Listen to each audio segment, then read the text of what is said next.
أعوذ بالله من الشيطان الرجيم بسم الله الرحمن الرحيم وكذلك يجتبيك ربك ويعلمك من تعويل الأحاديث ويتم نعمته عليك اور اسی طرح آپ کا پروردگار آپ کو چن لے گا یجتبی کا وہ برگزیدہ کرے گا آپ کو وہ چن لے گا آپ کو وہ سرفراز کرے گا آپ کو یعنی نبوت عطا فرمائے گا حضرت یعقوب علیہ السلام نے جب اپنے بیٹے حضرت یوسف علیہ السلام کا خواب سنا تو ان کو فوراً سمجھ آ گئی کہ اللہ تعالیٰ میرے اس بیٹے کو نبوت سے سرفراز کرے گا وَيُعَلِّمُكَ مِن تَعْوِيلِ الْأَحَادِيثِ اور آپ کو باتوں کی تہ تک پہنچنے کا علم عطا کرے گا من تعویل الأحادیث احادیث حدیث کی جمع ہے باتوں کو کہتے ہیں یعنی باتوں کے انجام نکالنے کا علم باتوں کی تہ تک پہنچنے کا علم عطا کرے گا اور باتوں کی تہ تک پہنچنے کے علم میں ہی خوابوں کی تعبیر کا علم بھی شامل ہے یعنی یہاں تعبیر الاحادیث کا مطلب صرف تعبیر خواب کا علم نہیں ہے جیسا کہ گمان کیا گیا ہے بلکہ اس کا مطلب یہ ہے کہ اللہ تعالیٰ آپ کو معاملہ فہمی اور حقیقت شناسی کا علم عطا کرے گا وہ آپ کو بصیرت اور عقل مندی دانائی عطا کرے گا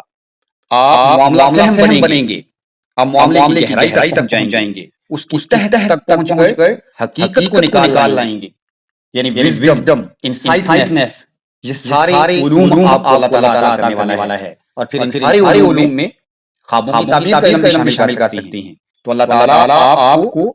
سرفراز کرے گا برگزیدہ کرے گا اور تعویل احادیث کا علم عطا کرے گا باتوں کے انجام نکالنے کا علم عطا کرے گا وَيُتِمُّ نِعْمَتَهُ عَلَيْكَ اور آپ پر اپنی نعمت مکمل کرے گا وَيُتِمُّ نِعْمَتَهُ عَلَيْكَ اور آپ پر اپنی نعمت مکمل کرے گا وَعَلَىٰ آلِ یعقوب اور آل یعقوب پر بھی کما اتمها جس طرح اس نے مکمل کی علی ابویک آپ کے آباء و اجداد پر من قبل ابراہیم و اسحاق اس سے پہلے ابراہیم اور اسحاق پر یعنی اس سے پہلے جس طرح تمہارے آباء و اجداد ابراہیم اور اسحاق پر اپنی نعمت مکمل کی ہے اور نعمت مراد یہاں نبوت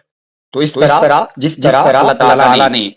آپ سے پہلے آپ کے آباء و اجداد ابراہیم اور اسحاق کو اس نعمت سے سرفراز کیا ہے اسی طرح وہ اس نعمت سے آپ کو بھی سرفراز کرے گا ان ربک علیم حکیم بے شک آپ کا پروردگار جاننے والا اور حکمت والا ہے آپ کا پروردگار جاننے والا اور حکمت والا ہے اور ایسے ہی ہوگا یعنی جیسے آپ نے خواب میں دیکھا ہے کہ 11 ستارے سورج اور چاند آپ کو سجدہ کر رہے ہیں تو یہ حقیقت پر مبنی خواب ہے یہ پورا ہوگا اس کو تعبیر ملے گی آپ کا پروردگار آپ کو برگزیدہ کرے گا اور باتوں کی تہ تک پہنچنا سکھائے گا باتوں کی تہ تک پہنچنا سکھائے گا حقیقت شناسی سکھائے گا اور آپ پر اور آل یعقوب پر اپنی نعمتوں کو پورا کرے گا جس طرح اس سے پہلے اس نے آپ کے بزرگوں آباء و اجداد ابراہیم اور اسحاق پر پورا کیا یقیناً آپ کا پروردگار علیم اور حکیم ہے بائبل اور تلمود میں یہ واقعہ اس طرح سے بیان نہیں کیا گیا بلکہ بالکل مختلف ہے بائبل اور تلمود کے مطابق جب حضرت یوسف علیہ السلام نے اپنے باپ حضرت یعقوب علیہ السلام کو اپنا خواب سنایا تو انہوں نے پہلے تو بیٹے کو خوب ڈانٹا سرزنش کی یعنی اچھا تو یہ خواب دیکھنے لگ گیا ہے کہ میں اور تیری ماں اور تیرے سارے بھائی تجھے سجدہ کریں گے تو یہ حقیقت سے ہٹ کر بات ہے گویا کہ بائبل اور تلمود میں یہ تبدیلی کی گئی ہے شخصی تبدیلیاں ہیں یہ اللہ کی طرف سے یہ بات بائبل اور تلمود میں نہیں ہے جس طرح ہم جانتے ہیں کہ بائبل میں تورات میں انجیل میں تبدیلیاں ہو چکی ہیں تو بالکل تلمود میں اور بائبل میں اس بیان پر آ کر پھر ظاہر ہوتا ہے کہ تبدیلی کی گئی ہے ذرا غور کریں تو بآسانی یہ بات سمجھ میں آ سکتی ہے کہ حضرت یعقوب علیہ السلام کی پیغمبرانہ سیرت سے قرآن کا بیان زیادہ مناسبت رکھتا ہے نہ کہ بائبل اور تلمود کا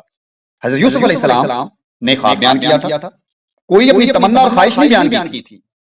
خواب اگر سچا تھا اور ظاہر ہے کہ حضرت یعقوب علیہ السلام نے اس کی تعبیر نکالی وہ سچا خواب سمجھ کر ہی نکالی تھی تو اس کے صاف معنی یہ ہیں کہ یہ یوسف علیہ السلام کی خواہش نہیں تھی بلکہ تقدیر الہی کا فیصلہ تھا